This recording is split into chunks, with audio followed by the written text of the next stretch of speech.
Yes, hello everyone, Falls your Ash Goody Cúilín Media. Welcome back. It's another weekend review show, and it's not any ordinary weekend review show. We are reviewing the National Football League finals, which took place across the weekend across all four of the men's football divisions.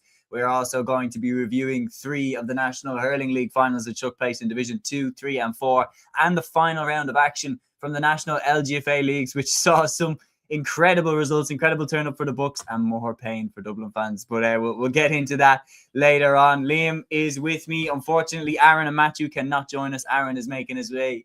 Sorry, Aaron has something come up, but Matthew is making his way back to Cork from Croke Park. Obviously, he was up for the Division 2 and Division 1 finals today. I'm joined by Liam White. Liam, neither of us had any skin in the game today, which is different from last year. Obviously, we were both different from the previous year. So you were involved last year. I was involved the year before.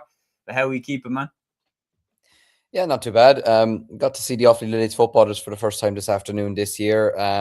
Unfortunate that they didn't get the win either against Carlow, which we'll get on to in a while. But no, have to say the four finals that took place this weekend, we had three very, very close encounters, and then one that happened today, which I'm sure a lot of people are still pleasantly surprised at how it ended. But it brings a good end to the league campaign before we wrap up and get started for the championship in a couple of weeks' time. So looking forward to diving in.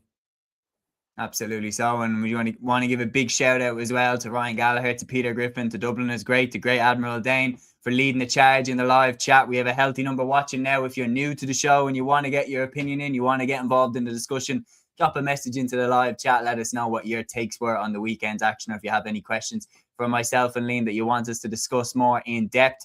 Ryan has a direct question. He said, lads, when will you be dropping your championship review? We recorded our championship preview yesterday in a live studio. All four of us were there. So myself, Matthew, Aaron and Liam were all in a live studio previewing the entire championship season for all four codes: men's football, LGFA, hurling and camogie. We did an episode for each of the codes and previewed all of the competition, so all of the levels. So for the hurling, obviously, we did a preview for the Liam McCarthy, the Joe McDonough, Christy Ring, Nicky Rackard, Laurie Marr, everything like that. And the same thing applied then to all four codes.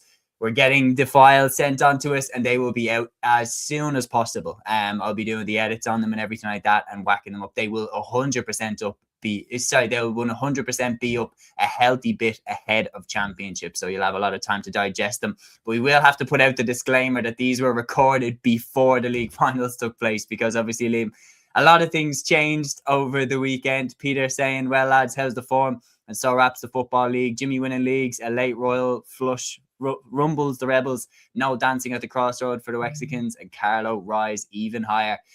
Peter saying, story of the weekend for me is Carlow. Joe Murphy's interview after with Tommy Rooney off the ball just sums the whole point of it all. And as well as that, Tommy Rooney, I think, Liam, we can both agree, Tommy Rooney is, would you say he's probably the best journalist in the game right now in the GA game?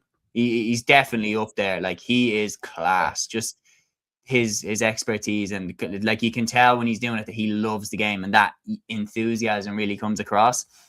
Yeah, me also saying Desi Reynolds, some player.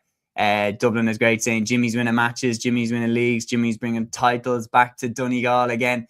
But we have a lot of questions coming in as well about the red card for Michael Murphy. I want to announce at this stage as well, we are running a poll, so we're going to pop it up down here. Should Michael Murphy have been sent off? Type 1 into the live chat if you think he should have been sent off, and type 2 into the live chat if he shouldn't have been sent off and if the referee made the right call. Duiker saying, proud of the effort for the Wexford lads, but I have to say I thought the ref in that game was horrendous. He definitely got his whistle, forgot his whistle, and it hurt both teams. We have a lot to get through, but I want to state as well that question that was asked about the live episode, the live championship preview. We will be dropping that very, very soon. So keep your eyes peeled for that, and we'll be keeping you up to date with it on the socials and everything like that. But there is only one place to start, Liam. I'm going to keep this tab open across the board. We've had plenty of votes in already. Nobody is saying that Michael Murphy shouldn't have been sent off. The poll will continue. I'm going to take it off the screen. But at any point, if you want to vote in the poll, just type in 1 if you think he should have been sent off, and 2 into the live chat if you think that the right call was made. The poll is still live, but now, Liam, let's get into the game. But Gavin's asking, saying follow-up question, Seamus, should he have gotten a suspension? We'll see. He said Michael Murphy's at home for LGA. He gets away with murder on the field because of who he is. Heard interesting take on Twitter. Could this loss make Kerry's chances of winning Sam even higher? We're gonna come to it. Plenty to go through. But let's jump right in with the main game. Liam, the repeat of last year's All-Ireland final. Revenge for Donegal. They hammer Kerry in Croke Park, 320 to 210. I think of all the ways that people saw this game going, whether they saw Kerry winning, Donegal winning, I don't think anyone saw a one-sided beatdown. And that is exactly what this game went. Donegal, in the first half especially, put daylight between the sides, between the first quarter and the end of the half. All of a sudden, it was 13 points to 1-2 when the game had been neck and neck, especially after Kerry rattled the back of the net. Then in the second half, before Kerry even thought about getting a comeback going, Donegal hit 3 goals in 3 minutes from Michael Murphy, from Conor O'Donnell, which was the pick of the bunch for me, and then Cúilín McGonigal, who was definitely going for a point, but it ended up in the back of the net anyway. Look, I think there's a lot of different ways to look at this, but the reality is, regardless, and like, people are going to come in saying, oh, it's just the league final, it's not the be-all and end-all, but losing a game like this is damaging. This is Kerry's worst defeat since they lost the All-Ireland semi-final to Meath in 2001. That is not good for Kerry going into the championship, regardless of whatever way you spin it. It's a psychological advantage to Donegal now heading into championship.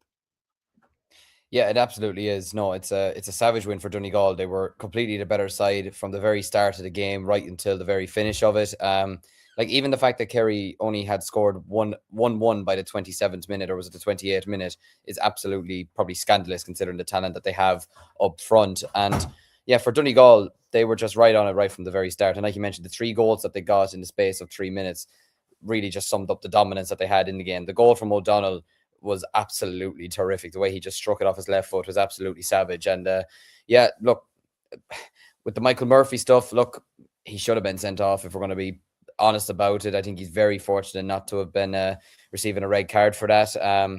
Like, I think I said it to you off camera, Manny Pacquiao would have been proud of that box, to be honest with you. But Mike Tyson would have been proud of that liver shot. Absolutely. No, it was a great shot, to be honest with you. But obviously, if he doesn't stay on the field, he doesn't get his goal and everything like that. But look, at the end of the day, I don't think it would have made a difference if he was sent off or not. I think Donegal would have still won that game in the end comfortably. Kerry just didn't look energetic at all. They nearly didn't look like they wanted to be there, to be honest with you. Donegal were going for a second National League title, and you could tell that Jimmy wanted to win a national title, you know, after the heartbreak of losing the All-Ireland final last year. And this could potentially be the first of, you know, a few meetings between Kerry and Donegal this year. You never know. They could meet a few more times this year. And Donegal have landed 2 blows now, met them in the league earlier on and bet them, and now they've dismantled them here again. And their forwards were absolutely savage. I mean, Michael Langan was absolutely terrific. 6 points, all coming from play, a couple of 2-pointers as well. Murphy got a goal and 5 points. Conor O'Donnell got a goal and a point. Ryan McHugh from wing-back getting 3 points. He's a player that I rate very, very highly. I think he's one of the best, if not the best wing-back potentially in the country, or certainly is right now anyway. Max Campbell getting 3 points as well. McGonigal getting the goal as well. The fact that the half-back line scored 1-6 tells you everything you need to know about the dominance that they had today. So, yeah, look, Donegal overall, I think overall from the league campaign, they've been the best side in it. There's no doubt about that. Take away the defeat against Roscommon, even in the games where they didn't perform, like the Galway one, they still wrapped up a draw. So, yeah, look, Kerry were awful, but Donegal, if anyone deserved to win this league campaign overall based on performances and everything like that, I think Donegal richly deserved it. And yeah, absolutely. It's not ideal from Kerry to have lost a final. And ironically, doesn't Jack O'Connor only win All-Irelands when he wins the National League? So maybe if you believe in conspiracy theories and all that, maybe this isn't a great sign for Kerry now. But yeah, look, a great performance from Donegal, and they richly deserved it. Absolutely so. And I'm delighted to see Brian O'Riordan back on the show in the live chat. Brian, obviously great to have you back. He's saying that flurry of 3 consecutive goals for Donegal between the 42nd and 45th minute effectively sealed the win. Meanwhile, TG Carr have nominated Michael Langan for the man of the match with 6 points. He was absolutely fantastic. Sean Sugar saying Gavin Wright, Paddy Clifford, Brino Buglik and Shane Ryan all out, 4 All-Stars from last year. This is just Kerry losing to Meath 2.0. And look, I get it that, you know, they were missing players and stuff like that, but So are Donegal. Like, Donegal didn't start Finbar Rorty. They were missing Oisin Gallen. They weren't at full strength. And there's a way to lose these games. I know that's stupid saying, but Kerry got annihilated. And there's no way to spin this in a way that's positive. There's a way to lose. There's a way to... Yeah. Ryan saying, Seamus, are you sure that McGonigal was going for the point? Absolutely. He was 100% going for the point, and it just ended up going over Shane Murphy's head into the back of the net. Like, I think that situation, Shane Ryan probably saves that shot. And there's things that you can spin, but there's a way to go down. There's a way to go down swinging. And Kerry in the second half, especially after the Michael Murphy incident where he got away with the red card, ironically, Donegal just took over. And that's what we'll come to next, because as we've seen with the poll here, by the way, this is still live, guys, for anybody who's joined the show. So far, a clean sweep that Michael Murphy should have been sent off. This is what's interesting. So it's one of the key talking points from the game. And immediately on Twitter, that was what everybody was talking about. And Grand Admiral Dane said there would be an absurd amount of hype around Donegal now, and that could be to their detriment. I do agree that they have to be careful about how they manage this now. But yeah, let's tackle that Michael Murphy red card. So, like, it's one of the key parts of the game. Michael Murphy, should he have got a red card? That's the question that most people have been asking. And to be honest, like, most people are saying Michael Murphy should have been sent off for that incident. Most people are saying he should have got a red card. And when you watch the replay back, it's very, very hard to argue that he shouldn't have. I haven't seen anybody coming out saying he absolutely deserved to stay on the field. The first of all, his shoulder challenge on Dylan Casey was quite high. That caught him on the jaw. His second shot, he tackles with a closed fist straight into the liver, a liver shot that Mike Tyson would have been proud of. And then his third one, it lands here, like right on the line between the jaw and the neck. Very, very dangerous piece of play. And a lot of people are kind of blaming David Goff for this, but David Goff didn't see it. He did the right thing because Dylan Casey's back was turned. He couldn't actually see where Murphy made contact. David Goff goes over to the linesman, discusses it with him. Linesman obviously said yellow card. David Goff gives a yellow card. You can't really blame Goff for that incident. But when you watch it back in slow motion, Michael Murphy should have got a red card. And at that stage, Donegal were winning by a point. It was 5 points to 1-1. It wasn't exactly runaway territory. Now, Donegal were deserving winners before I say this. But if Michael Murphy had got sent off at that stage, the game might have taken a different path. And I'm saying that as a Dublin fan. So I can understand the frustrations about why he didn't get sent off. The question is, can there still be something done about it? And if so, should there be something done about it? Should he get a red card in the aftermath, or should that be allowed? I just think, look, David Goff obviously saying he didn't see it. That is where you need your linesman. That is where you need someone to just point it out to him and say, this is after happening. Because whatever about the referee not seeing it, there's no way that a linesman doesn't see that. There's absolutely no way, in my opinion. And like, even the tackles he was putting in before that, I wouldn't even call them tackles, to be honest with you.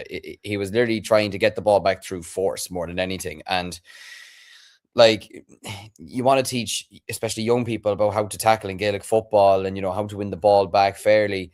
That is just not how you do it.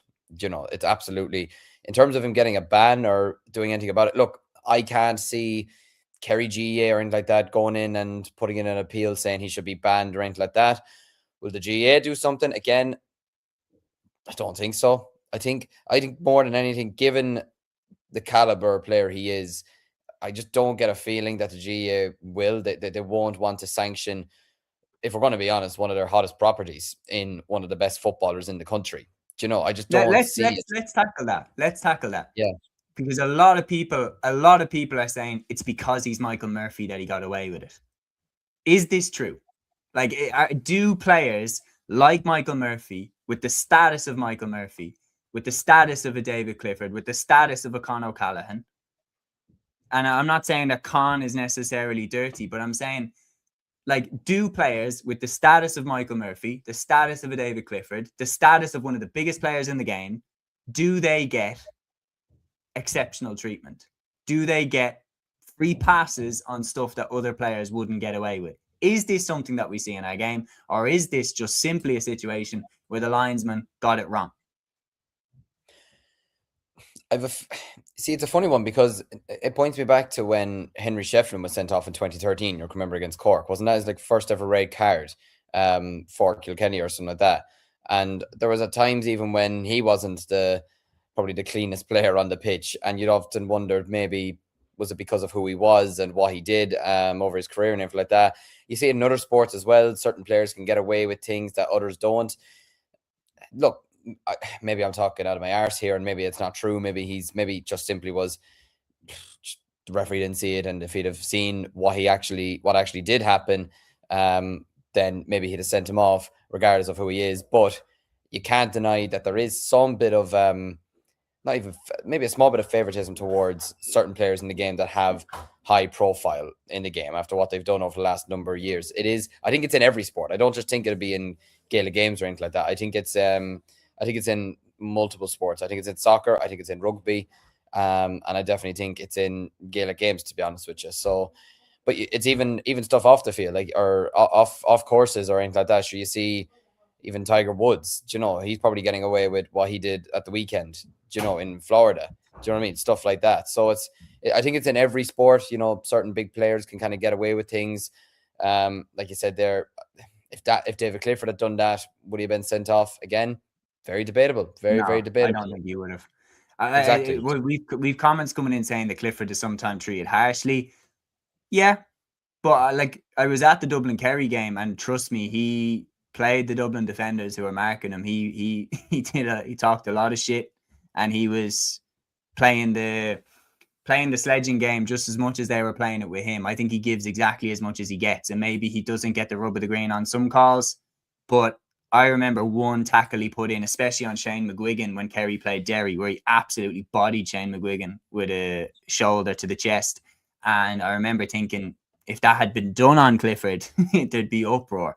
So definitely there is a bit of, I think it's just there's nobody who's completely innocent in this situation, but it did feel straight away like he has absolutely got away with one there. And because of the fact that it's Michael Murphy, he's one of the biggest names in the game.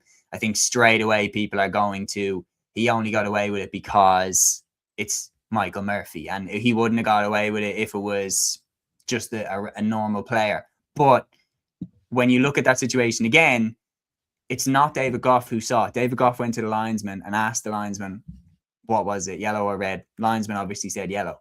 So Goff can't get the blame for this. The linesman should have spotted that. A closed fist to the jaw or to the neck should have been a red card. And interestingly, when TG Carr did the game, all three pundits said red card. And I haven't seen anybody saying that it shouldn't have been a red card. So the question is, should the GAA suspend him now? Should that be something that we can do? In my opinion, anytime somebody talks about VAR, like Ryan saying it here, believe me, VAR would be the worst thing to happen to Gaelic football. The worst thing. It managed to ruin a pretty straightforward sport in football. If you added VAR to GAA, let's be honest, every single player takes more than 4 steps every time they have the ball. It would ruin every single attack. It would ruin, every single attack will be brought back for steps. And yeah, I just think VAR needs to stay away from our game. But when you have situations like this where there's a clear replay, who knows? It will be interesting to see. The question is, we can all see it now. I haven't seen anybody say that it shouldn't have been a red card, but the question now is, should the GAA have something in place where when it is an obvious red card, they can go back and suspend the player afterwards, in a similar way that Diarmuid Connolly got a suspension when he pulled the linesman's jersey that time, or made barely any contact with the linesman. But yeah, what do you think? I think, look, they'll have video analysis. They'll be able to go back in a meeting maybe this week if they were to call him in and pinpoint that and say, oh yeah, this is a definite red card. You're getting a suspension. You can't be doing that. You're getting a 3-game suspension. But I agree, VAR for me in GAA, I don't even like VAR in soccer, to be honest with you. We're seeing players getting sent off for fuck all in soccer now. Exactly. Right. Like I'm really not a fan of VAR and GA. Like you said, I think it would ruin every single decision. Like you mentioned, players are taking more than 4 steps in every single move now at this stage. There's like, I think the introduction of Hawkeye was a great idea. Absolutely. We needed something like that. But VAR, like, see, soccer is a slowed down game that you feel like you might have to analyze some decisions. Whereas with GEA, you just absolutely cannot analyze every single decision. Like, so many decisions, some of the best moments even in history, some of them might get chalked off. Do you know? Like you and Aaron have mentioned about McMenamin's goal in 2011. That could have been Yeah. chalked off with That VAR. could have been talked off for steps. Exactly. I'm even still wondering how many Lee steps Joe Keegan's Canning. 2016 goal. Aidan I'm O'Shea even overcarried.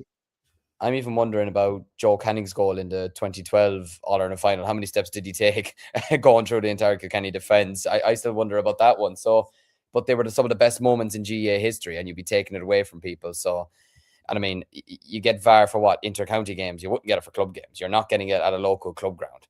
Do you know what I mean? Because, well, first of all, you probably get someone boxing you, some local, to be honest There with we go. you. Yeah. Oh, jeez. No, thank you. We don't win much. We have to keep that one. But no, for me, VAR and GA, absolutely not. Look, there's cameras all around the place. There's TV coverage. If they want to go into a meeting and look back on that and suspend them, fair enough. But VAR, keep it away.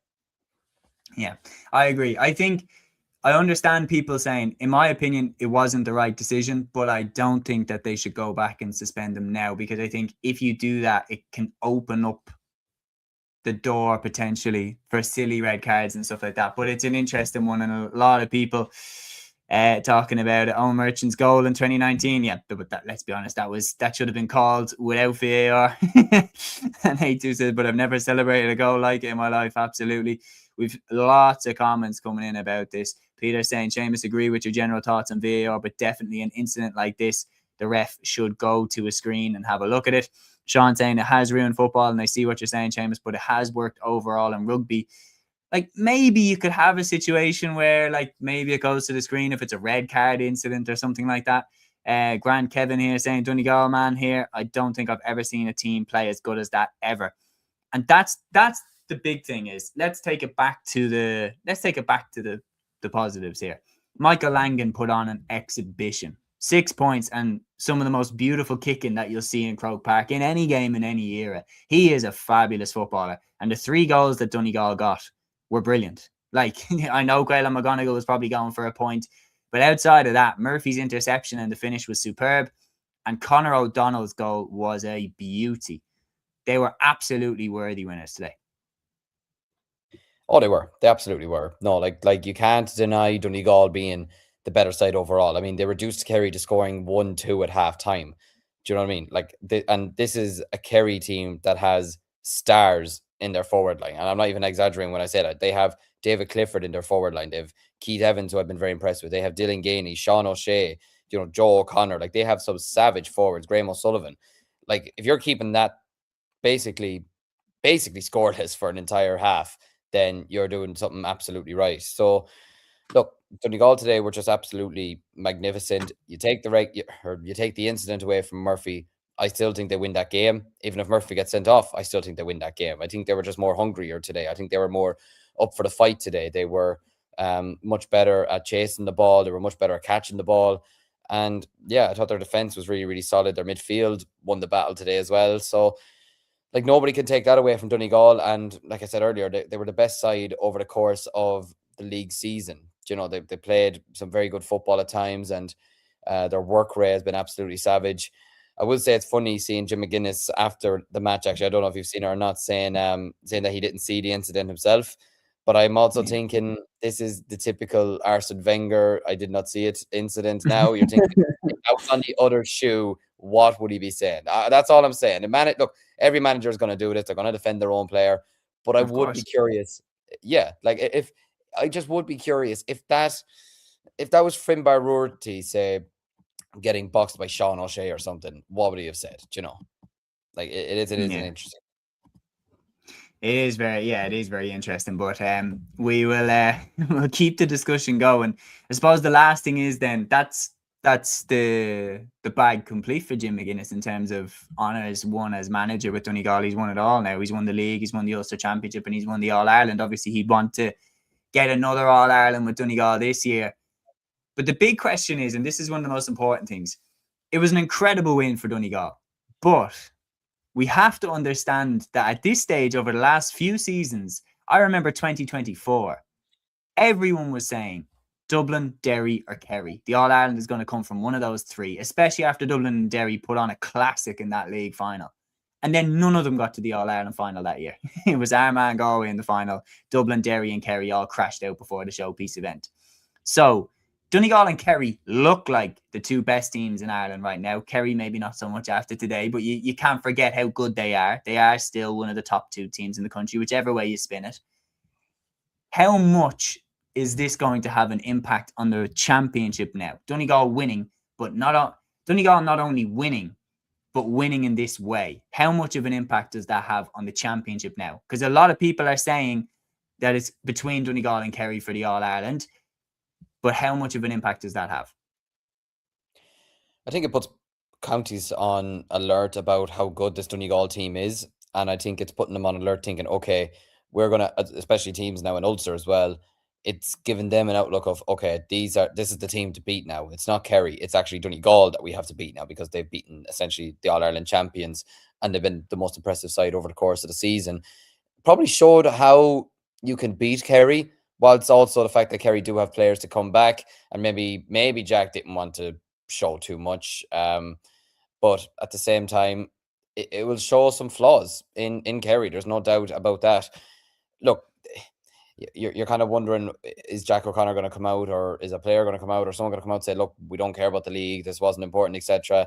Bullshit. At the same time, but at the same you time, don't care about the league. Easy to say after you lose.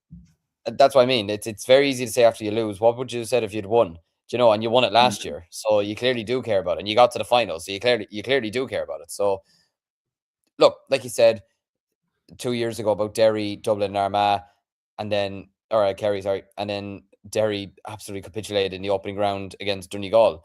I don't see Donegal capitulating against Down in the opening round of the Ulster Championship or anything like that. Could they be beaten by Armagh? Absolutely, they could be. Or could they be beaten by a Derry this time around? Could it be a switcheroo? Absolutely, it could be. But at this moment in time, I think it establishes Donegal potentially as All-Ireland favourites now. But at the same time, I don't think Kerry... Look, Kerry have won enough in their history. I don't think they're going to lose sleep over losing this, but I can't imagine they're going to be too pleased to have gone up and been beaten by 13 points by one of their direct All-Ireland rivals. There's no question about that. But they also have a number of weeks now to rest and to get prepared for, like, if we're going to be honest, their first proper championship match for me will probably be the Cork final, because I don't think they'll have any issues getting past Clare in the semi-finals. So, but they have time to prepare for all that before they head into the All-Ireland series. But at this moment in time, it shakes up the championship to a degree. And look, there's an absolute possibility that it won't be a Donegal-Kerry final. There's no question about that. But even judging off today, I still would be very surprised if we don't see Kerry in the final later this year, and again, potentially against Donegal. Yeah. No, absolutely. Like, credit to Donegal, a superb win. Now Jim McGuinness has completed the set. He has the league, he has the Ulster Championships, and now he obviously has an All-Ireland as well. Jim's completed the set. He has a league to go with the All-Ireland and the Ulster Championships he's won previously. So he's completed the set. Fair play from this win. But they will know that this doesn't impact the championship that much. For Kerry, it's very, very disappointing to lose the way that they lost, especially for the fans that made the trip up to Croke Park. But we saw it in previous years that winning the league final does not equate to you then going on and winning the All-Ireland. And you could see it with Donegal when the game was over. They weren't exactly falling over themselves celebrating. They were smiling and everything like that, but they know there's another job to do. There's an All-Ireland to win, and that's what they're aiming for. So they'll take this. They'll be happy with it, but they're not done yet. And that is what makes this rivalry so damn special. That's what makes this rivalry so damn good. But we're going to move on now to the next game. Just before we do, we read out the last comments about this game. Dublin is great saying Donegal have a month off now, so they should be all right. Gavin says, I'd fancy Armagh to beat Kerry if they met in the championship. Very, very interesting comments there, guys. And of course, the poll, I'll stop it now, but 100% of respondents said that Michael Murphy should have been sent off for that incident. So still nobody taking the opposing view, which in the GA is usually quite common, people taking the opposing view. Armagh Champ saying Dublin and Kildare down. Yeah, Dublin and Kildare relegated into Division 1 of the LGFA League, which we will come to after the league finals. Dublin got the win today, but it wasn't enough given other results. So we've just had a fantastic league campaign in terms of football. The hurling has been a lot kinder to us. We're going to move on now to Division 2 and the clash between Meath and Cork. So unfortunately for our good pal Matthew, Cork couldn't get over the line in this one, but it has still been a brilliant league campaign for the Rebels, achieving promotion to Division 1 alongside Meath. Both counties, I think it's fair to say, long overdue this promotion back to the Premier Division.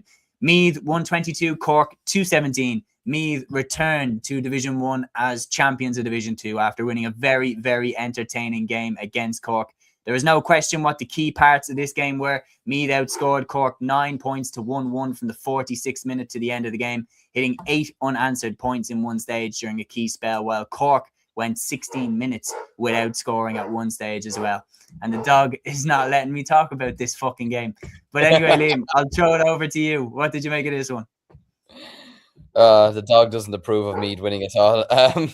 But yeah, no, look, I have to say, given our predictions, a bit of a spoiler alert, I'm glad that Meath have won this game now, because it'll make my prediction look somewhat respectful once the video comes out. But yeah, look, a great win for Meath. Savage for them to win the Division 2 title. I have to say, really enjoyed this game. Got to see it when I came home from the Offaly match, and yeah, Meath play. I think it was a really enjoyable game of football overall. Two teams going at it, and you know what? I think they're going to serve up some surprises in Division 1 next year, to be honest with you. They don't look like two teams that will easily come straight back down, to be honest with you. Now, I know it's a year out already, and we could be talking absolute shite saying that right now, but they looked like two very, very competent teams out there today. And look, I know Cork could be thinking, it'd have been nice to have had a bit of national silverware heading into the Munster Championship, but at the same time, they got promotion. That was the main thing.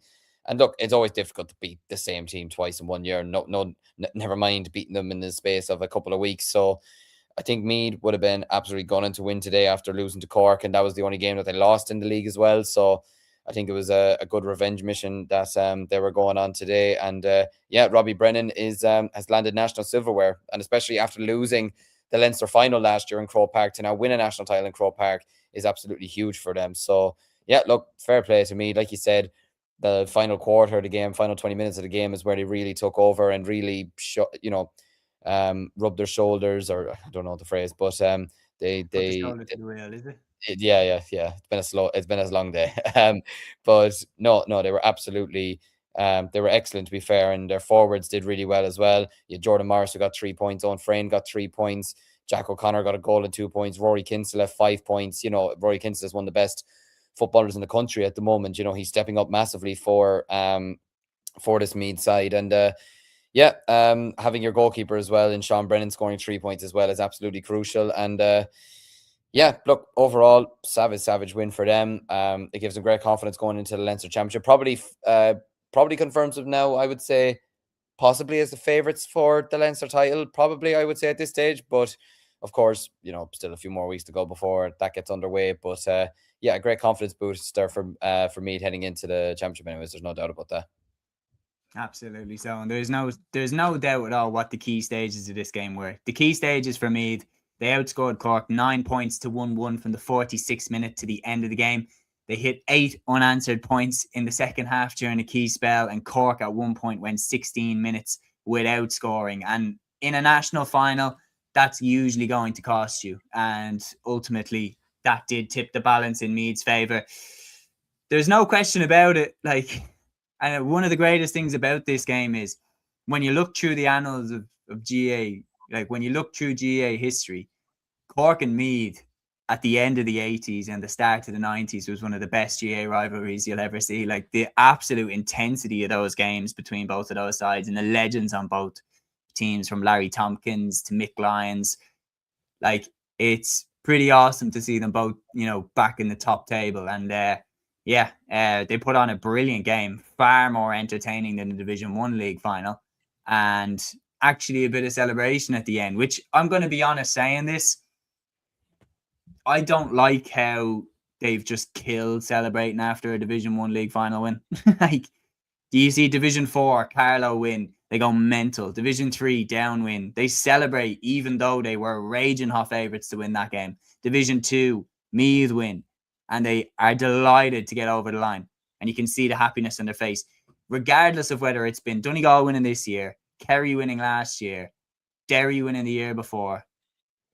Everyone's just like, at full time, just shake hands and go up and lift the cup. They genuinely lift the cup like they don't care. And I'm just like, that's a way to kill a competition. Like, that's a way to, if you seem like you're almost kind of not arsed winning. What do you make about it? Like, how do we inject that life back into it where teams are delighted to win it? It's the same that we see in soccer at the moment, with a lot of people saying, oh, look at him, he's celebrating like he's won the World Cup. Do you know? And I'm starting to get this thing of like, why shouldn't they? Like, why are we trying to kill people celebrating or people enjoying themselves when they win a game or score a goal or score a try or something like that? Like, I completely agree. Like, I was jumping in Croke Park last year when we won the Division 3 final, to be honest with you. Like, I was jumping when we survived the Leinster Championship last year against Antrim. Do you know what I mean? Like, you have to celebrate these things. Like, otherwise, what are you playing sport for? What are we going? What are we doing? Like, what are we doing here? Like, my voice is breaking because I'm saying this. Like, do you know what I mean? It's ridiculous. Like I loved seeing the rest of the division teams that won this weekend celebrating and actually embracing it and enjoying it. Like, I don't care if Donegal won by 13 points. I don't care if they won in the last minute. Like, they're nearly turning them into robots. Do you know what I mean? It's just like stone face. Yeah, just shake hands, be respectful. I was like, nah, screw that. Go and celebrate. Go rile up the crowd. Go jump into the crowd. Go jump on someone. Do something. Like, just show a bit of energy. Go full, like, even though it's heartbreaking to say it's not, go full Troy Parrott against Hungary. Just rip the shirt off. Go knee sliding. To anyone who's listening to this, I'm sorry to bring that up again, but like, just go and enjoy yourself and everything like that. It's something that I'm just afraid that is getting taken out of every sport, to be honest with you. That people are like, oh, look at this guy celebrating or over celebrating or all this kind of stuff. Why wouldn't you? You've just won a national title. Do you know what I mean? Yeah. Like, go and celebrate. You've beaten one of your rivals. Like, go and have the crack. Go and celebrate. Go jumping up and down. Do a knee slide. Like it's, I don't know. Like, it is. We see it in the provincial championships as well. You see Kerry winning the Munster football or Kilkenny winning the Leinster hurling, and it's mild applause. Whereas you look at Cork winning Munster last year, they're all pitch invasions. You look at Donegal winning Ulster, pitch invasions. Do you know what I mean? That's exactly what we want, and that's exactly what our game needs, to be honest with you. So yeah, look, I'm not a fan of it at all, but look, that's just my opinion on it. Yeah, Gavin has a couple of good points here, saying I disagree. Derry loved it. Depends who wins Division 1. Like, Kerry win it regularly. Natural that they didn't react last year. I'd rebut that point though, Gavin. I was there for the Dublin Derry game, and there was so much beef in that game. There was so much shit talk. There was so much aggression in that game. And Derry won on penalties. And the minute that final penalty was saved, you're like, Oran Lynch did a little, but then the Derry players just walk over, shook hands, no jumping around, no celebrating, and they go up and collect the cup. And I remember thinking at the time that was like them sending a message to Dublin that, they were coming for that All Ireland and they weren't just happy with winning the Division 1 title. But like, celebrate something. Like, Derry didn't celebrate the way that team, and Derry hadn't won Division 1 in a long time. And I get it that Kerry win it regularly enough, but Donegal don't. And they won Division 1 and their fans made a long trip. So yeah, I do think, like, give a bit more celebration in terms of winning these, because you like, but then I don't know, because you can't be like to the teams, jump around more. Like you can't really do that. Yeah, the competition has to mean a little But bit more. But Kieran, with just this comment, Liam, Kieran saying, finally, James, someone shares my views about the lack of celebration after a final. Derry in 2024 really irked me, and now Donegal, you'd think they were swimming in national titles. Like, I look at it and I'm just like, we want to see that kind of explosion of happiness and energy and everything like that. Yeah, it's an interesting one because I don't really know exactly what the solution is, but I just wish that they'd be a bit happier about winning national silverware. That's my main thing. When you see like Carlow winning Division 4, Down winning Division 3, Meath winning Division 2, and the happiness at the end compared to then the robotic nature of when Donegal won. Even then, like, I'm not criticizing Donegal. I'm criticizing like the current state of how players at the top level of the game have gone very robotic. I'll put it this way. Donegal are 13 points ahead with a minute left. And they're hand passing it around and running the clock down. Just they're playing keep ball. I'm like, lads, for fuck's sake, like you're 13 points up. There's a minute and a half left. Entertain the crowd. go for it. Like, go for an outside of the boot shot at the post. You've got nothing to lose. Yeah. What are they going to do? Score 13 points in a minute? But it's just like professionalism. And like sometimes it feels very robotic. And it felt slightly robotic towards the end of the game today, especially when the full-time whistle went and it was very like, yes, sir. Yes, sir. Well done. Congratulations. See you in the championship. And there's no guarantee either that Donegal will go and win Ulster this year. There's no guarantee they'll go win in All-Ireland this year. Donegal could have just won their last piece of silverware for years. We don't know. Like, life's funny, So for me, you got to celebrate these things like it's your last one because you don't know when it's going to be your last one. At the end of the day, like you said, great comment here. Wait, great comment. A2 saying Tip last year spent the last 5 minutes showing off and going for Hollywood scores, proper taking the piss. And what one was more entertaining? Noel McGrath hitting the score. Are you kidding me? Were you not entertained? And like this is sport at the end of the day, but it's entertainment too. The fans want to be entertained. It's no coincidence, and I get it that the professionalism that the Dublin setup brought in under Pat Gilroy and Jim Gavin was absolutely crucial in the Dubs winning as much as we did. 100% agree with that. But there's a reason that more Dublin fans went during the Pillar Caffrey era, because the Dublin team were mental. You never knew what they were going to do. If they scored a goal, we were running in front of Hill 16 going mental. Mayo warm up down in front of Hill 16, Dublin run out and run straight down to the same end. That would have never happened under Gilroy or Gavin. No. The professionalism took over, and it took over the game.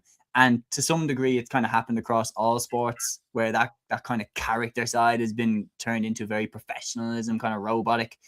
But I'd like to see it added back in a bit more, and celebrating these titles, I think, is a great way to do it. I wouldn't be opposed to like playing the league finals in a different ground so that you could have pitch invasions at the end. Maybe that could be a way to spark that life back into it.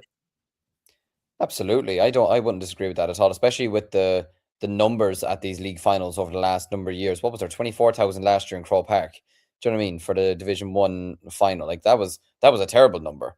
Do you know what I mean? And like they've taken the league finals out of Croke Park in the hurling, or at least the large majority have been over the last number of years. And you can see, in my opinion, I think you can see the impact that it's had. You saw what it meant to Clare to beat Waterford in 2016 in Thurles, and what that meant to the supporters. You saw what it meant to Cork last year to win the National League title against Tipperary. They had a pitch invasion. Do you know what I mean? But I don't mind that stuff. I actually like seeing that, because you're like, do you know what? Well, obviously the stewards won't like seeing it. The stewards don't like it, but the stewards don't like seeing it. But who doesn't? Like that? That's what memories are made of. Exactly. And like, I'm all for, you got to be professional. You got to be this. You got to be that. Except, like, I'll put it this way: if Arsenal win the league in May, I will not be professional. Absolutely not. I'm going to be rubbing it in. I'm going to be salty, and I'm going to be everything like that until it gets to a point. Do you know what I mean? You got to. Especially if Spurs get relegated.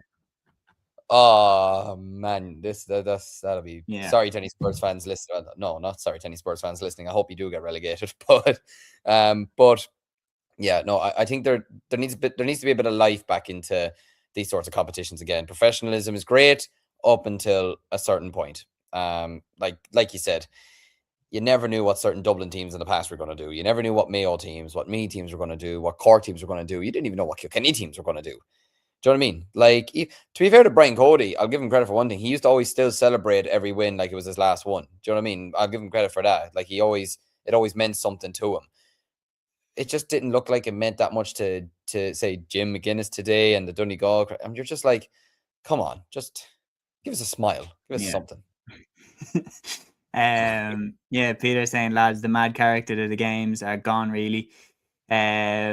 Like Peter, like, sport is an escape. You have to celebrate the wins. I do agree. Like, what are the most iconic moments? Like, even as a Dublin fan, like Owen Mulligan when he scored a goal into the hill and like did his real like stared the hill down. I'm like, you never see that today. You never see that today. These are the characters that we want in the game back.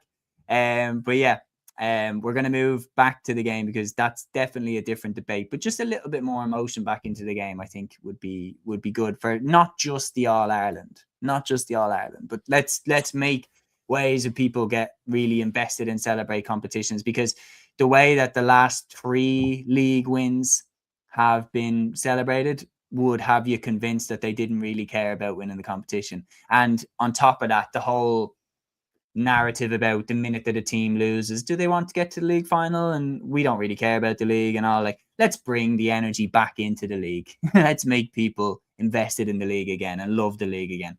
And the same way that Division 2, Division 3 and Division 4 celebrate the league, let's make Division 1 teams want to win the league that badly and celebrate winning the league that much. That's what I'd be saying from that. We are going to move back to Division 2. And the final question that I'll ask for you, Liam, on this game is if you could just summarise it for me. How did Meath turn Cork over in this game? Yeah, but look, it was fairly close, particularly in the first half. Cork were 12 points to 10 in front. Cork had a great period from the 18th minute right up until around the 25th minute, 7-minute period, where anything that they just kicked, it went over the bar. And ironically, of course, it was Stephen Sherlock that was at the forefront of it. And I think having him back this year is absolutely crucial for Westmeath to be, or Westmeath, Jesus, sorry. I don't know why I said Westmeath. Something popped up on my phone about Westmeath, and that's just where my brain went, for Cork.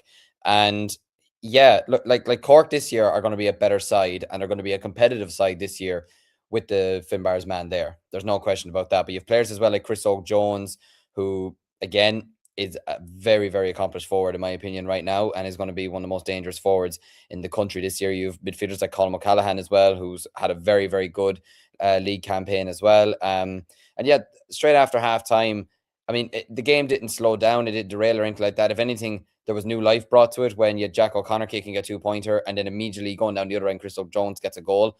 And it sparked real new life into the game, in my opinion, before Jack O'Connor then got a goal himself. And yet, like you mentioned there, Meath then just decided, no, we're taking over here, and absolutely butchered Cork for the guts of the final 20-25 minutes. And look, it was unfortunate for James Conlon to get the black card towards the end, but the game was won at that stage, so I doubt he would have been losing too much sleep over that, or Robbie Brenner or anything like that.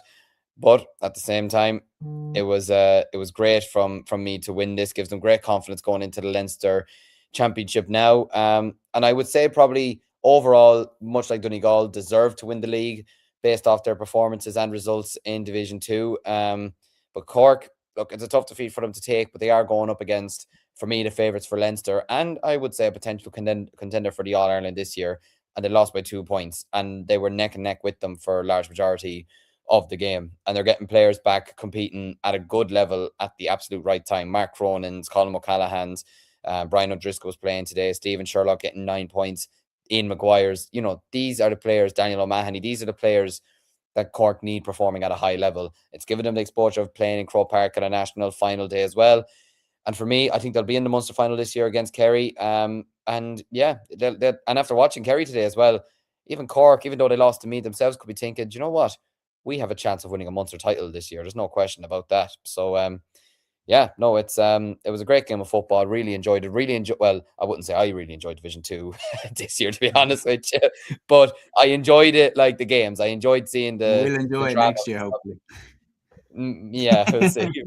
Hopefully we bounce straight back up.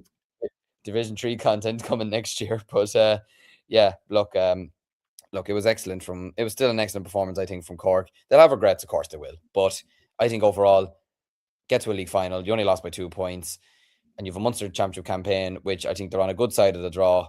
And yeah, plenty of improvements have been made by Cleary in the last number of weeks. And yeah, you can tell. Absolutely. So we've got plenty of comments coming in about this game, but I want to highlight this one, especially Mark Bennett saying great win for the Meath under 20 hurlers today. First Antrim, now Carlow, get to play in Leinster proper now. Mark, if you were watching that game, you might have noticed the familiar face doing the commentary. I was commentating on that game for Clubber TV down in St. Patrick's GAA. Very, very impressive win for the Meath under 20s, especially players like Louis McIver and Cathal Barron as well. Looked fantastic. Really, really good win for Meath in that game. But then a very, very good win for Meath in this Division 2 final. The good thing is for the GAA is that both of these counties are on the way back to where they should be. And there's no question about it. For the GAA, it's a win-win. Both of these counties back at the top drawer, back at the top level where they should be based off their history and based off what they've achieved in the past, their population, the engagement, everything like that. It's great to have Meath and Cork back dining at the top table where they belong. We're going to move on now to the Division 3 final. And this one was a lot closer than a lot of people thought it was going to be. Going into this game, everybody had Down winning this one, but Wexford gave them an almighty scare. Down had to score 3 late points with Ryan McAvoy getting a late equaliser to take it to extra time, and eventually in extra time they got the job done against Wexford, and they secure their place in the Sam Maguire Cup for 2026. For Wexford, heartbreak, but back-to-back promotions under John Hegarty, there's no doubt they are heading in the right direction. They absolutely are. Like, Wexford have had an absolutely unbelievable season. I mean, the win they had against Westmeath, I love seeing it online with the Aguero commentary. I think it's quite fitting, to be honest with you. And again, the emotion. You saw the crowd when they were panning it to the crowd when they were celebrating that goal towards it. And you saw what it meant to Wexford to get promotion back up to Division 2. Absolutely love seeing it. But in terms of the game last night, yeah, look, I think Wexford will be kicking themselves. There was a golden opportunity there to win it. I think they were in such a good position as well. They were playing some really nice football. I think they were doing a lot better than Down were, to be honest with you, particularly in the second half. I felt like Down at times didn't really have an answer for them. Like the fact that they went 3 points up and there wasn't too much long to go in the game. Yeah, I think they'd be kicking themselves, to be honest with you, Wexford. Like I think they would have really loved to have won, really good national silverware before going into a Leinster Championship campaign. But look, ultimately for Down, I think it was crucial that they won this from their perspective. They won the Todger Cup a couple of years ago. They've won the Division 3 now. It could catapult them. Look, given their opponents are Donegal in the opening round, I don't think it's going to do too much for them from that perspective. But it's still great for them to get a piece of national silver. And who knows, maybe if they could turn up against Donegal, you never know. Maybe we could see shock. You never know. And especially given the players that Down do have at their disposal, the likes of Caleb Doherty, the likes of Daniel McGuinness, who I was very, very impressed with yesterday, or Murdoch, who I'm a huge, huge fan of. I love watching him play football. Havern as well at full forward. Some of these players, like, there's a lot of really good footballers in Down, and I think they're a team that belongs to be at a level like Division 2, to be honest with you. I don't think Division 3 is the division that they should be in, if I'm being brutally honest about it. Like, we all expected them to come straight back up, and they've done just that, and they did it really with very minimal fuss. And now winning this final was anything but minimal fuss, but they've done it in good fashion. They'll be up in Division 2 next year. I can imagine their full ambition is to, I wouldn't even say to not just stay up, but I'd say even get a mid-table finish maybe, or something like that. Just try and prove that they're able to compete, because you look at Division 2 next year, you have Tyrone, you have Dublin, you have Monaghan. Like, there's a lot of really Derry, exactly. Like, there's a lot of really good teams. Jeez, Division 2 is going to be great next year. I can't lie. It's going to be hella entertaining. But it's actually going to be like an Ulster Championship, to be honest with you. You've Cavan in there as well, so it could be a mini Ulster Championship to a degree. But yeah, look, for Down, it's great for them to get the win. Obviously, I know there's a lot of controversy online over the antics towards the end of the game with the hand passing for, 3 minutes before before the shot, which was just absolutely scuppered. But and I can't remember who it was, which Wexford player it was that just tapped him on the back and just started doing this, to the crowd or whatever after he missed it. But I love seeing that. That's what we mean. It brings back to the point of emotion. I love seeing that, a bit of shithousery. We love to see it, to be honest with you. But as long as it's not scummy, like. Yeah, exactly. No, of course as long not. as But it's not, yeah. Yeah, but overall, look, really enjoyed the game. Devastated in a way for Wexford. Would have been great for Leinster football if they'd have gone and won Division 3, especially against a very good Ulster opposition. But at the end of the day, they've gotten promotion, back-to-back promotions. They're going to be playing in Division 2 next year. Look, whether they stay up or not right now, we'll just have to wait and see. But yeah, cracking final. Really enjoyed it. And look, Down overall, we're better in extra time. So they probably did deserve to win it overall. But yeah, I have to say, I think the Division 3 finals over the last number of years have been growing in stature and they've been growing in quality in Croke Park. And I think yesterday was no exception. Absolutely. Well, when you look at this, like, Down in extra time probably did enough to get over the line, but there's no question about it. Wexford will see this as an opportunity missed in terms of they probably could have closed the game out in normal time. However, the progress they have made in such a short period of time has been staggering under John Hegarty. He's done an immense job since he took the reins. If you were to go back to 2024, when Down won the Tailteann Cup, and say that, at the time when Wexford, at that time, were in Division 4, and say that in 2026, Wexford would take Down to extra time in the Division 3 final, like, the way that they have made progress so fast in such a short period of time is staggering. And I don't think Wexford will be able to get to the Leinster final, so I do think they will be in the Tailteann Cup, but I think they'll be one of the front runners for the Tailteann Cup, in my opinion. When you look at the kind of the mix of teams that have won it, I think Wexford are an absolute prime candidate. Doiker here saying, as a Wexford football fan, if we got out of the mindset of being a hurling county, I think we would be a force in football. We've done nothing in hurling in 60 years. All Ireland winners in 1996. Maybe you meant to say football. I don't know. Leinster winners in 2019 and 2004. We won't mention 2004. That one didn't happen. Yeah. Well, you were only 2 years old, isn't I don't care. I hold a grudge. A2 here saying, problem rising so fast means you can fall fast too. Down has been a steady climb. That's a great point. I think Limerick are a good example of that. Promoted up to Division 2, back-to-back promotions, and then back-to-back relegations down to Division 4. So it can fall fast if your eyes fast, but Down have been on a steady pattern of going. Now, after getting relegated last year to Division 3, they're straight back up to Division 2 and worthy winners of the division when you look at the entirety of it.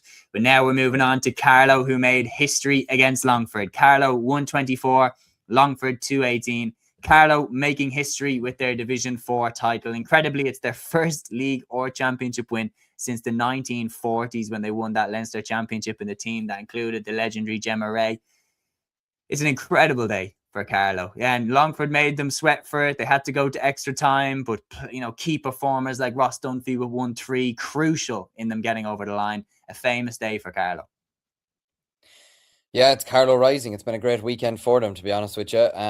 Yeah, they're going back up to Division 3 next year with a piece of silverware. And again, it was essentially an all Leinster final yesterday as well. So I'd have been happy for either one of them, to be honest with you, to win it. But do you know what it is? Carlow, for the population and the size of the county, etc., it's great to see them getting some silverware in Croke Park. And like you mentioned, such a long time since they won anything in football. So it's fantastic from their perspective. Liam Gavin as well getting 4 points from corner forward. Conor Doyle getting 4 points as well. So they had a lot of top class performers on the day. Pork Bulger, or Bulger, whichever way you pronounce it, getting 3 points as well from wingback. So look, it's great. And I think it set the tone for the next 2 league finals. I wouldn't say the Division 1 winner, because obviously of how one-sided it was. But I think it set the tone for good, very tightly contested games for the remainder of the weekend for Division 3 and Division 2, because this was very, very tightly played. It was a draw at halftime. Like, it's funny, like, because Carlow started off really, really well, and then Oisin O'Toole's goal, which I think wasn't there like an advantage that was given for that. Instead, the referee just allowed play to go on, etc. I could be wrong saying off the top of my head, but I think that was the right decision, allowing him to get the shot off and allowing him to just continue on with the play. That's when the referee uses the advantage rule to the absolute best, to be honest with you. And yeah, second half, it was absolutely neck and neck. You're then thinking the goal from Ross Dunphy, you're thinking, okay, Carlow are going to kick on here, which they did. They were leading by 5 points at one stage, but then the goal from Oren Kenny brings it back to a 2-point game. And then it's just back and forth, back and forth, back and forth. And yeah, I have to say extra time really served up a treat as well. I mean, to be fair to Carlow, you got to give them credit. Coming out and scoring 7 points in extra time. Even to be fair, even to Longford even scoring 4 points in extra time is absolutely fantastic, to be honest with you, in the space of such a short period of time. But look, Longford will have their regrets. There's no doubt about that, and they would have absolutely loved to have won this. But I think take nothing away from Carlow. They've been brilliant throughout the league campaign, and yeah, it's great for them to get some silverware on the board as we head into the season, and especially as well after the way Carlow football kind of was last year. With the controversies off the pitch, etc., and the performances even on the field. I can remember the day they got absolutely butchered by Meath as well. It's great for them to be in this position now, and yeah, it sets them up very, very nicely heading into the Leinster Championship. Absolutely. So we have a couple of questions here from Garrow Dog saying, so will Wexford versus Dublin in the Football League next year be on a Wexford Park or the curtain raiser to a Meath home game in the Football League in Croke Park? We will cross that bridge when we come to it. That's a very interesting situation. I think maybe, just maybe, we might move to Parnell Park on those games, Ger. Jer also asking general question from the weekend: did the league finals show that the hooter ruins the last 10 minutes of games? Now this one is quite common across the board, and it's been an Achilles heel for the GAA really ever since they introduced these new hooters. And I was fairly strong on my opinion that the hooter as it is now is the best way. However, I'm not stubborn enough to not acknowledge when there's clearly a problem, and it is very frustrating when teams do this thing of keeping the ball for 2 minutes just so they can have the last play. And clearly that is something that teams are doing. Down absolutely did it at the end of that game against Wexford, and but the other hooter where the hooter goes and that's it, the game's over, that's a ticking time bomb as well. Like that is absolutely a ticking time bomb, because as we were talking about it, we saw it with Tomas Kennedy fisting over that winner for Kerry against Roscommon in round 1, and the amount of controversy that caused. Imagine if that was in an All-Ireland final. So I think we're in a weird situation where, from what I can see, we have a choice between what risk we want to take or whether we just want to go back to how the game used to be refereed, with additional time added on and the referee blows the whistle on that last play. And to be honest, like, I think the worst out of the three, for me, the worst out of the three options is the one where the hooter goes and that's it, the game's just over, because I guarantee you it's going to happen where someone's going to take a shot on the hooter and everybody's going to argue whether it was on or before the hooter or after the hooter or everything like that. But I don't like this system of hanging on to the ball just so you get the last play either. So yeah, I'm almost leaning back to let's just scrap the hooter entirely at this stage. I didn't mind it last year, the way they operated it, to be honest with you. Like, I can even think back to when we played that Division 3 final and we were up by 2 points in the last minute and Kildare were on the ball, the hooter goes, and it does create a small bit of drama in the last play of the game. You either get 2-pointer and you draw the game, or you get a goal and you win the game. If you get a point, or if you kick it wide, then it's game done.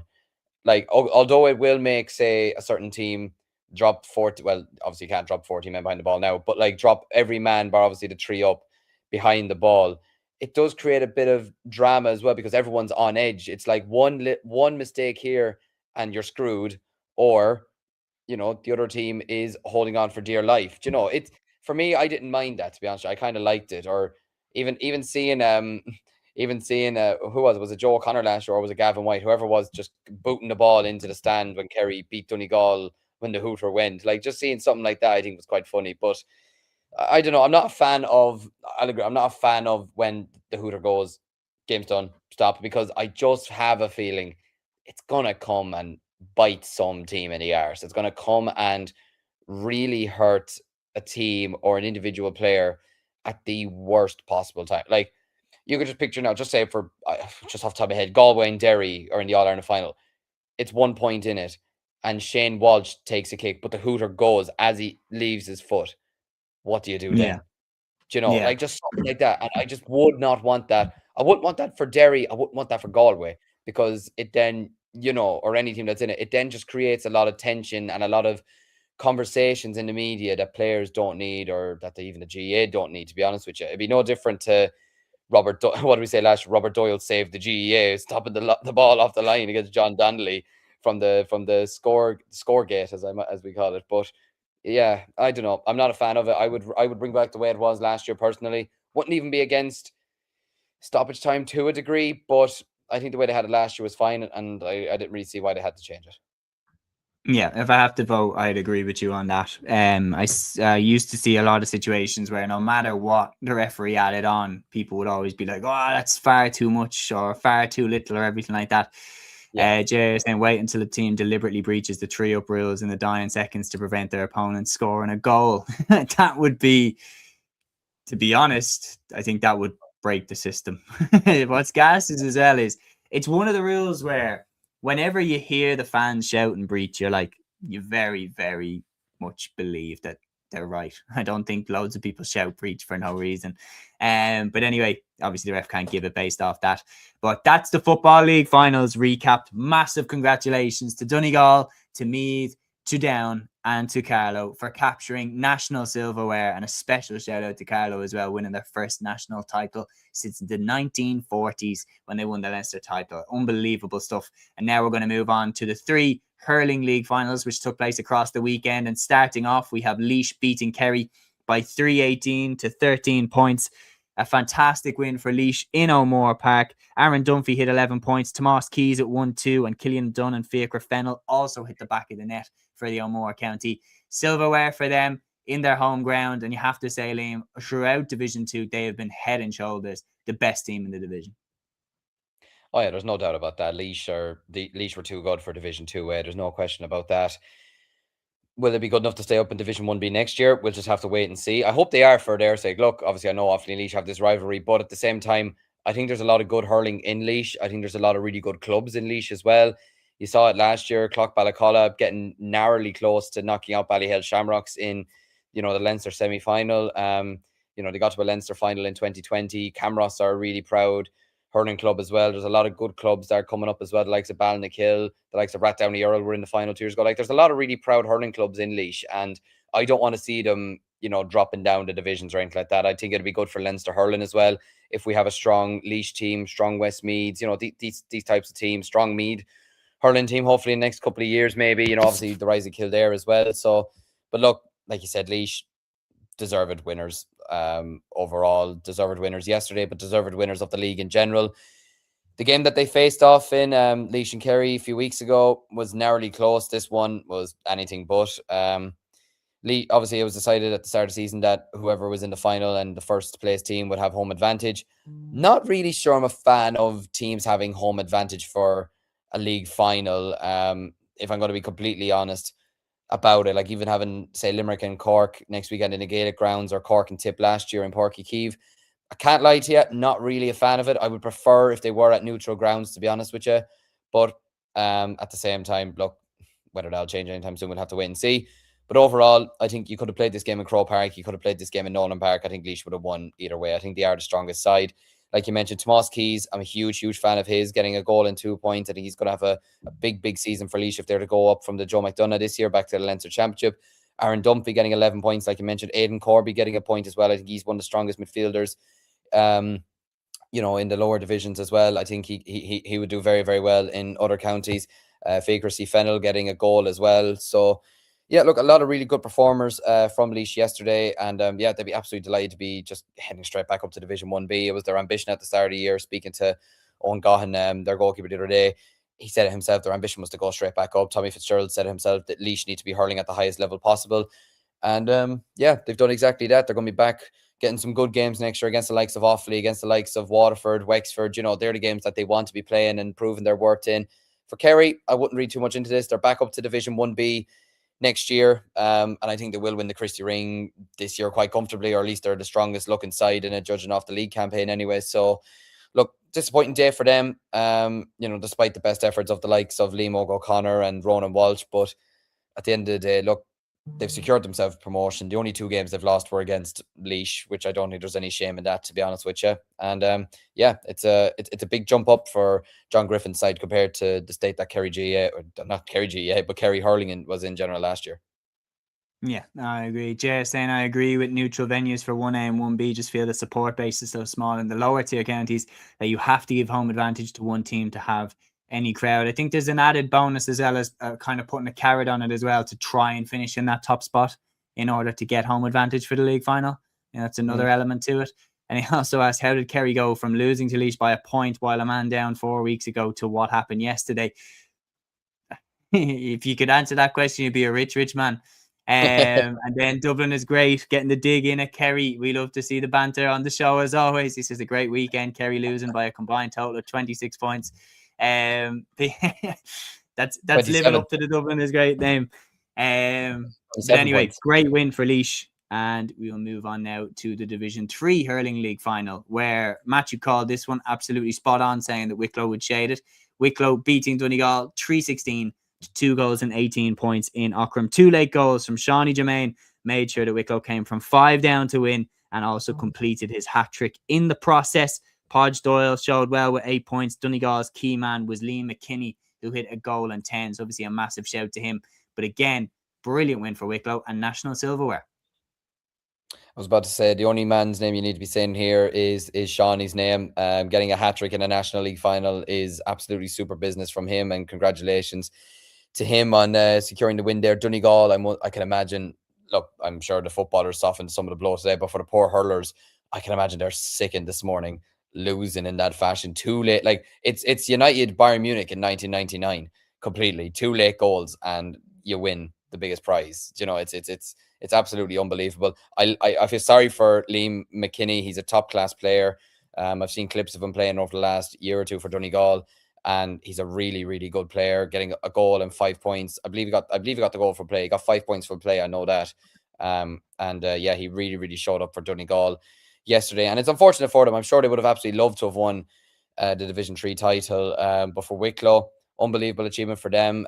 Wicklow Hurling, I think, has been in a good place over the last number of years. It's been rising steadily. I know Michael Verney, who was to hurl for Offaly, was down and hurled for Wicklow for a small bit as well. And he says there's great work going on down there. So delighted to see that. And a great high scoring final as well, which we love to see. 3-16 to 2-18 was the same score as the All-Ireland final in 2018 between Galway and Limerick. And that was a cracking game as well. So look, fair play to Wicklow. Fantastic win for them. I think overall, based on, the Division 3 in general, Wicklow probably ultimately deserve to win the division after winning 6 out of their 7 games. Obviously, Donegal winning 5 out of 7, which was still a very, very impressive record from them. But yeah, great win for Wicklow as they head into the championship. Absolutely. So a lot of people commenting on this saying, unfortunately, our lads couldn't get to the final. Peter saying Fortress Ockram. Ockram is just a cauldron. And Ryan said our lads even beat Wicklow in round 1. We're going to move on now to the final Hurling League final, which took place across the weekend. And that was Sligo beating Longford by 221 to 412 in Markovich Park. Andrew Kilcullen hit 1-8. Gerald O'Kelly Lynch hit 1-3, and that was key in Sligo's victory. Reuben Murray obviously deserves a massive shout out for Longford as well. He got 1-6 for the losers on this occasion, but put in a stellar display. It was much closer than it was a few weeks ago when the sides met in the normal league. But for Sligo, it's an incredible victory. It really is. And look, 2 late goals, again, similarly to the Wicklow Donegal game, 2 late goals from Reuben Murray and Michael Mulcahy made the scoreline look a bit more respectful, or, gave it a bit of a gloss over anyways. But look, it's a great win for Sligo to win it. And I would say, judging by that, because obviously it wasn't shown anywhere, which was unfortunate, to be honest with you, that these 2 games weren't shown on even the TG Car YouTube channel or something like that. And it's not it's not even knocking TG Car, because by God, TG Car have done absolutely unbelievable work, not just this season, but over the last number of years, and showing under 20 games during the week, minor games, etc. I think they're the leading example for GA coverage at this present moment in time, alongside the likes of Clubber and Ulster GA TV, all those kind of different streaming platforms. But it is disappointing that 2 national finals were not shown anywhere, over the course of the weekend. And I'm sure there was people from Sligo or people from Longford who couldn't get to the game that would have enjoyed to have seen the game, maybe been able to watch it back. And that's the thing as well. You want to see players like the O'Kelly Lynches because they're really, really good players. You want to see players like Andrew Kilcullen score a goal in 8 points. You want to see Mulcahy a corner forward. You want to see Ruben Murray, but if they're not being shown anywhere, how can people from these counties, how can you grow the game? That is just a bit unfortunate. But look, on the game anyways itself, I expected Sligo to win this game. I expected them to beat Longford. Probably didn't expect them to win it as comfortably if you take away the 2 goals at the end as that. But at the same time, Sligo have been the best side in this division this season. They've won every single game on top of winning this one here. And they're going to, I think they can cause some serious trouble potentially in Division 3 next season. And it's great for them to get some silverware. Could potentially be the start of multiple pieces of silverware for them throughout the season. Absolutely. So, Peter, there, like TG Carr are the industry leaders, in my opinion, in terms of getting bang for your buck and getting like the absolute maximum out of what they have. But I do agree, like it's one of those situations where I wouldn't be surprised if the Sunday League Sunday has highlights of these hurling league finals. So obviously in those situations, there is a camera at the game. I'm like, get the YouTube set up the same way the TG Carr have it set up.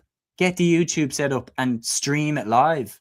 Not only will people watch, not only is it good to grow the game, it's good for business. You will up your subscribers on that YouTube channel. You will get the ad revenue from that. If you want to turn that on, people wouldn't complain. It's good for business. And it's if we're serious about growing the game of hurling, then every inter-county game should be shown somewhere. That's the goal. That should be the goal. And I understand that, but fans understand that you can't have 2 trucks with a massive production team at every game with the presenter and the pundits and the commentator and the co-commentator and everything like that. We get that. We understand that you can't get that to every game. But when there's a camera at the game, why not then stream it live on YouTube with a commentator and happy days the way that Clubber do it? That would make fans happy. That's a way we could step the game forward. So that's what I would be advocating for. What? Even a dodgy commentator. People don't care. Like a dodgy commentator makes it more fun. Hell, I'm a commentator for Clubber. I'm a dodgy commentator, but people don't care. Jerry here saying would love a 4TE/GA plus tuck TG Carr's league in how you show the last round of round robins for when the show last round. I agree. Super Sunday style for the Leinster Munster Championships would be absolutely brilliant for fans to watch as well.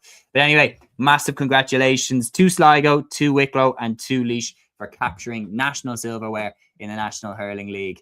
And now we're going to move on. Heartbreak here. And because this was the last round and there was stuff decided, I am going to group these games together. But there was massive drama in the final round of the National LGFA League. Huge drama on the last day of the National LGFA League Division 1. Dublin relegated despite beating Cork, who are going to the final. Dublin won 2-8 to 1-6. But a last gasp Marion Farrelly equaliser for Meath against Armagh Summerhill keeps the Royal County in Division 1 and relegates Dublin. I mean, you can't write this stuff. But incredibly, the All-Ireland champions have been relegated to Division 2. I don't think anybody would have predicted that at the start of the campaign. Cork and Galway, who were the Division 2 finalists last year, are now the Division 1 final pairing. It's been a crazy league campaign in the LGFA this year. And the one thing that it's proven is teams have been taking points off each other left, right, and centre. The championship is clearly very, very open. I think every team in Division 1 this year, in my opinion, has a realistic shot of winning the All-Ireland, which is crazy to say.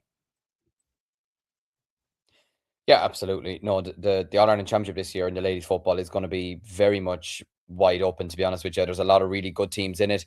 You got to feel for Waterford going and beating Galway by 6 points and still not being able to reach the final in the end. But yeah, for Dublin, I mean, for yourself and Aaron, relegation from Division 1 in both the men's and the ladies football, I mean, it's not great, to be fair. Probably not as bad for the ladies footballers, just considering they won the All-Ireland last year, so it might not hurt as much maybe as it would for the footballers. And I fully expect the Dublin ladies footballers to come straight back up next year, to be honest with you. The men's one might be a bit more difficult. I think they'll have a bit of a tougher challenge. But listen, fantastic for Cork and Galway. It shows how good the football is at the moment in ladies in LGFA, that you can have the Division 2 final last year be this year's Division 1 final. Should be a cracking encounter as well between the two sides. And yeah, look, honestly, brilliant final day of football.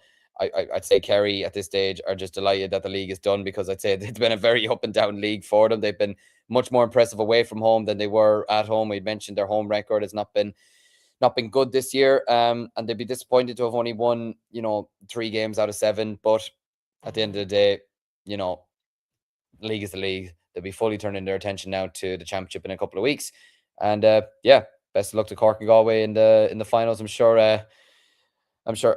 Matthew will be absolutely delighted with this now, getting to see Galway again in a final. Hopefully it just goes bad for them in the ladies. What was it, in the Camogie last year? But yeah, should be good for them anyway. Absolutely. No, there's no question about it. It was unbelievable drama on the last day of the LGFA League. Marion Farley's last gasp equalising point, keeping Meath in Division 1 for another year. Kerry getting a 1-point win in Hawkfield against Kildare. That saved them. And Dublin, despite beating Cork, who are going to the final, Dublin, the All-Ireland champions, have been relegated. It's absolutely crazy stuff. And yeah, it's as even as it's been in a long, long time. And just to remind you on those results, Dublin did beat Cork by 2 goals and 8 points to 1 goal and 6 goals in that one from Annabelle Timothy and Michelle Davern got Dublin over the line against Cork, while Katie Quirk led the way for the Rebels in that game. Then you had Kerry beating Kildare in that game I mentioned in Hawkfield. Absolutely crucial victory for the Kingdom there. Armagh and Meath drew by a goal and 8 to 11 points in Summerhill. And Waterford got back on the winning way, beating Galway by 12 to 12 points in Kilrossanty. What stood out to you from this round of fixtures, Liam, apart from obviously the obvious headline? Yeah, look, I think Waterford beating Galway, because that could potentially be a game that we see once again later this year in the latter stages. Potentially, I suppose, as well, maybe Dublin beating Cork, just given the difference in, the two of their league campaigns. But at the same time, Cork were already in the final. So it's probably not much of a surprise that they maybe took their foot off the gas a small bit, and Dublin were absolutely fighting for their lives today. But yeah, look, I think it was good for Kerry to just finally get themselves another win on the board as well. Kildare running Kerry close is also a big standing point as well, because it just shows you that Kildare have been on a good run over the last while. I think that win against Armagh now last year shows that it was absolutely, no fluke whatsoever. That Kildare are a team that are on the rise, that they're moving quite steadily through the ranks at the moment. So look, again, Kildare may be relegated, but I think they could have a potentially good Division 2 campaign next season. I don't think the teams... it wouldn't surprise me if Dublin and Kildare just came straight back up, to be honest with you. I think they'd be very, very strong in Division 2 next year. So yeah, no, those are the major talking points. And yeah, I think we have a cracking Division 1 final to look forward to. Absolutely, we do. Jer asking here, did Michelle Davern not play for Galway? I think you're thinking of Alva Davern. Jer, obviously Alva and Michelle Davern both play for Kilmacud Crokes in Dublin, but Michelle is from Dublin and Alva Davern is from Galway and transferred over to Kilmacud Crokes. Yeah, heartbreak that we've got relegated, but I do agree with you, Liam. I think Dublin and Kildare will bounce straight back up from Division 2 next year. I'd be pretty confident in that. Kildare have absolutely proven that they belong at the top table as well. So only time will tell, saying, yeah. But we'll move on now to Division 2's final round as well. There was some big drama in that division. Running through the results, Division 2, Round 7 from the National LGFA League 2026. It saw Westmeath beat Cavan by 115 to 2-9 in Breffni Park. Donegal beat Wexford by 11 points to 3 in O'Donnell Park. Mayo beating Monaghan by 214 to 9 points in McHale Park. And Tipperary and Tyrone having a bizarre scoreline in their game. Tyrone 5-10, Tipperary 5-5. So if you were looking for goals, Liam, you got your money's worth there. What was your thoughts on the final round of fixtures and then obviously the permutations in Division 2? Yeah, Tipperary Tyrone screams final day mid-table Premier League clash where the two teams are on the beach and they just don't care, to be honest with you, what happens at all. Let's just go out and entertain the supporters, and like you said, you'd have been entertained anyways. There's no doubt, there's no question about that. And I suppose the win for Tyrone as well moved them to level on points and above Tipperary in the table in the standings as well, which I suppose that I might have been a small bit happy with as well. But yeah, look, for Westmeath, crucial for Westmeath actually, because even though Cavan, they'd already gotten themselves in a very good position before today, it wasn't a game that really mattered to them in the slightest. And It they're was great for promoted. Westmeath. Yeah, exactly. So I think from what I heard from Jason Cúilín from the Love of Bread podcast, who was actually covering the game for us today on Midlands 103, I think Cavan made a lot of changes for this game, so it's hard to tell, that it's hard to say that they were fully up for the game or anything like that. But crucial win for Westmeath, to be honest with you. I believe that result also now sends Monaghan and down with Wexford as well. So that was a really, really crucial win for Westmeath. Oh, Westmeath are gone. Westmeath are down. Sorry. Westmeath are down anyway. Okay, never mind. According to the RTE tables, that second win took them to 6 points, but Monaghan are on 7. Yeah, This is never mind. according. I think Scorpio added a win for Westmeath somewhere else. I was thinking, I was like, wait a minute, I thought Westmeath went down, and I was looking, I was like, maybe I was wrong, maybe I heard this wrong, but no, look, still a good win for Just Westmeath. to clarify, Cavan and Donegal promoted, Westmeath and Wexford down. Yeah, that's my mistake in that part. I was too that when you hear it earlier and you're like, yeah, they're gone, and then you see it somewhere and you're like, wait, are they up? Yeah. Yeah, it's confusing, but nope, still a good win for Westmeath. They didn't have Anna Jones playing today or Sarah Dillon, so I can imagine they'll want to get them back fairly quickly before the championship gets underway. For Cavan and Donegal to be back in the final now, look, it's going to be a very good final, I think. Look, probably say Cavan might go into it as favourites potentially. I think they've had a very good league campaign, but at the same time, Donegal, look, I think Donegal have not been as good over the last number of years. Obviously, you saw them in the Ulster final last year against Armagh. They were very much off the pace from Armagh anyways, but Armagh are fairly ahead of everybody in Ulster at this present moment in time, if we're going to be completely honest about it. A great win for Mayo to round off their league campaign as well against Monaghan. A very, very good 11-point win, even though look, it's hard to know whether they'll be as close to Galway as they would probably hope, but still great for them to round off the campaign on a positive note. Absolutely. So we're going to move then to the LGFA League Division 3 round 7. Some big results here as well. Antrim beating Down by 2 goals and 8 points to 1-9 in Port Esler. Clare and Roscommon drawing 2-9 each in Lissy Casey.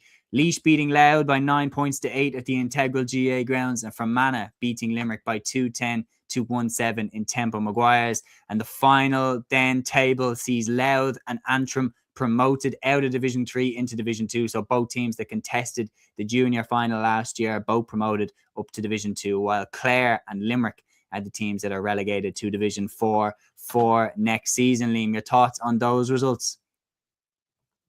Yeah, crucial for Laois to, first of all, stay in Division 3. I think it would have been a disaster for them if they went down to Division 4, because I don't think they're a team that should be, much like Leitrim, I don't think they're a team that should be down in Division 4, to be honest with you. I think Laois could even be a team that should be looking for promotion, to be honest with you, up to Division 2. Just certain results didn't go their way this season, as Stephen Duff would have particularly liked. But look, good for them to get the win against Louth, and against a very good Louth team as well, to beat them by a point. But yeah, look, I think Louth and Antrim will be a very interesting final as well. Two very good teams, and it's hard to predict now who will actually come out on top of that one. It's going to be very, very tough. Good for Fermanagh to get a final win as well on the last, even though it was against a Limerick side that were, like you said, they were already relegated. So how much do you read into it from that perspective? But yeah, I think we should be in for a very good Louth versus Antrim final. Like you said, Antrim getting a big win away to Down by 2 points, and good overall day closing up. Absolutely. Another detail that we have to mention, Ryan mentioning Cavan just up from Division 3. There's back-to-back promotions for them. They obviously won the Division 3 final last year, and now we'll see how they get on in the Division 2 final as well. And we have our first final pairing that was made by semi-finals as well after this weekend. The final action we're touching on is the Division 4 semi-finals that saw Carlow beating Offaly by 4 goals and 11 points to 2 goals and 8, Liam, in Port Arlington. And Leitrim beating Sligo by 2 goals and 10 points to 1 goal and 11 in Orchard Park. I think if you're looking at the names in the division, I think Carlow and Leitrim, to be fair, stood out in terms of, the strides that both of them have been making, and now they're going to meet in the final. Yeah, look, I was at this game earlier between Offaly and Carlow, and look, it has to be said, Carlow were the much better side, as much as it hurts to say they were.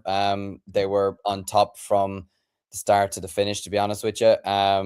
Like, Offaly just had no real answer for them. to be quite honest, Caoimhín O'Neill's goal after 6 minutes really set the tone for them, and they kind of just never looked back from there, to be honest with you. They were the much better side over the course of the 60 minutes. I was speaking to Roisin Bailey, the captain, after the match, and she was absolutely delighted with the victory, and she said that this will do so much for Carlow football. A victory like this, there was great celebrations afterwards, which obviously is great for them. Obviously, I didn't enjoy seeing it, obviously, but just for today, I'd be delighted if they were to go on and obviously win the final against Leitrim, obviously just from a Leinster perspective. But look, Carlow have a lot of really nice footballers on their team. Fun fact from today, there was 2 Sarah Doyles playing, and they were both wearing number 14. So that was a nice bit of unique trivia. It might be a pub quiz question in a couple of years' time anyway. But unfortunately, from our perspective, poor Sarah Doyle, from an Offaly perspective, wasn't on the ball as much as maybe we would have liked. Caoimhín Lynham was the one who was kind of taking control today for us and trying to get scores. We got it back to 6 points at one stage. She got 2 goals in the game. She landed over a couple of frees. Offaly did get a few softish frees. I'll be honest about it. To be honest, the referee was sort of on our side at times. I will admit that. But overall, take nothing away from Carlow. Clíona Ní Shea had a top class performance as well. The penalty she got at the end kind of just summed up the entirety of the game and summed up the dominance of them. And I wish them all the best of luck in the final against Leitrim. Should be a cracking one. Absolutely, should be. Carlow have been building for years, and obviously Leitrim All-Ireland intermediate champions in 2024. So plenty of excitement building ahead of that final as well. But that is the weekend review show all wrapped up. And just for the record, we spent 3 hours recording yesterday as well. So I'm taking a break from recording any pods until Thursday. I'm not doing nothing. But Peter saying, great review, lads. Thanks a mil. Catch you Thursday at 8 p.m. And Ryan also saying, thanks, lads. See you on Thursday. And they couldn't have said it better myself.